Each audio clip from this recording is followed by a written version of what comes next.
St. John Bosco Parish in Mbonge, located some 48 kilometers west of Kumba town in southwest Cameroon, is 80 years old.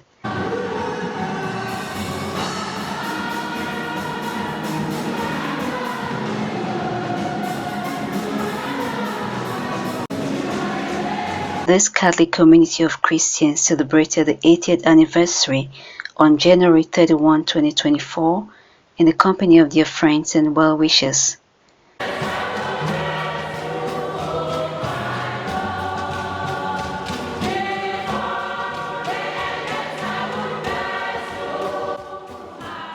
The event started with a Holy Mass, celebrated by the Bishop of Kumba, who paid homage to all the priests who have served at the Mbonge parish since its inception and exhorted the parishioners to keep doing the good work of faith.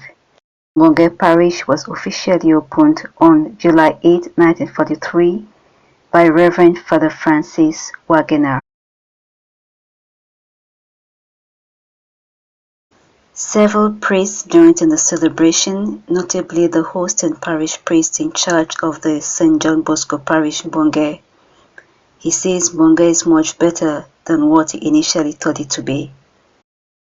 I'm Father Styve Nwaha Killeng, the current parish priest of St. John Bosco Parish Mbonge, Maromba, Diocese of Kumba in Cameroon. I think it's a rural area. The people here are actually not exposed to many things, and the faith is growing. For 80 years, it's an area full of people of hospitality, people of joy.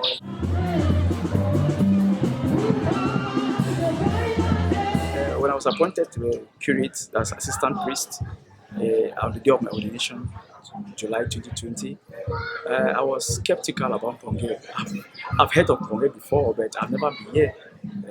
I've been hearing people saying Mbonge, I've been hearing the names, and I've known of priests who have worked here in the past, but I've never passed here.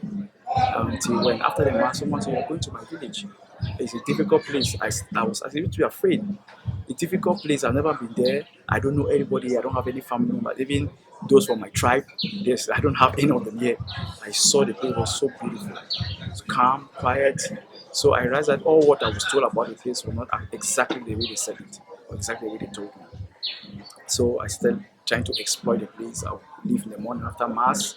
I would walk to the quarters, walk to the neighborhood, greet the people, visit the elderly, the young, go to places, go to the market and buy. And we were like, "Hey, Father, you've come to buy." And many people were happy to see me. And with that, I started gaining acquaintance. I started gaining the knowledge of the place. And one interesting thing is that I fell in love with the language. That means the mother tongue of the land. The Rocco language. Yeah, so I started greeting people in the language, Bucheri, they'll say, "Hey, Nawe, Neurone," and just like that. And people started getting interested. "Father, you are quick to learn our language."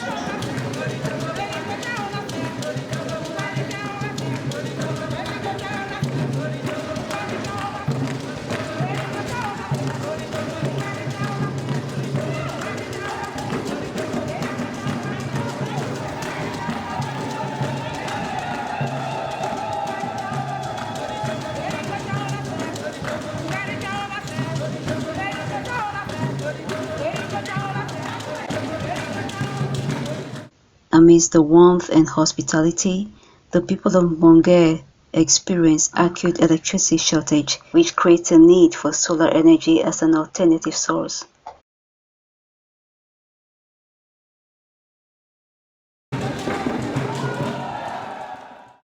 Electricity supply in Mbonge is very terrible. It's very, very horrible.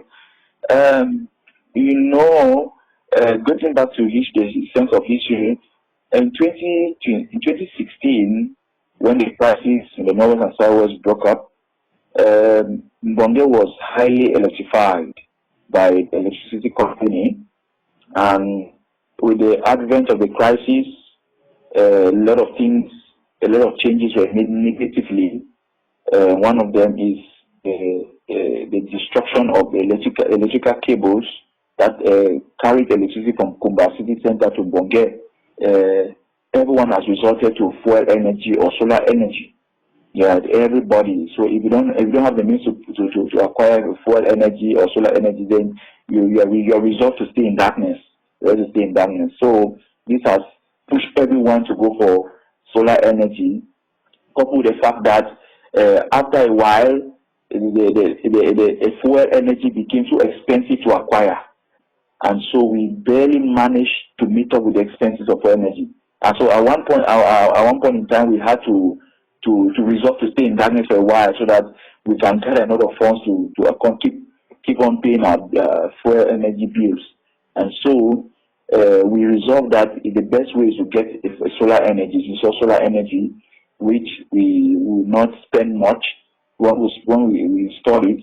We know it can take us for the next 2-3 years before we start thinking of maintenance or upgrading or replacing them.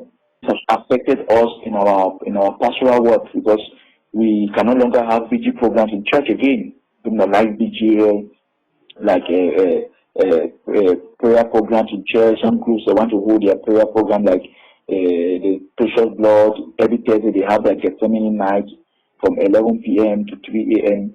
They cannot get it because it's dark, and people cannot come hold their VG programs in church and all those things. So it affected us. So we resort to do everything because of the day, since we have the daylight. And even on Sunday of Mass, we since we cannot provide the fuel energy constantly every day or every Sunday, sometimes we say Mass without electrical energy, or without fuel energy supplying our instrument like the microphone, the keyboard, and the speakers and the rest.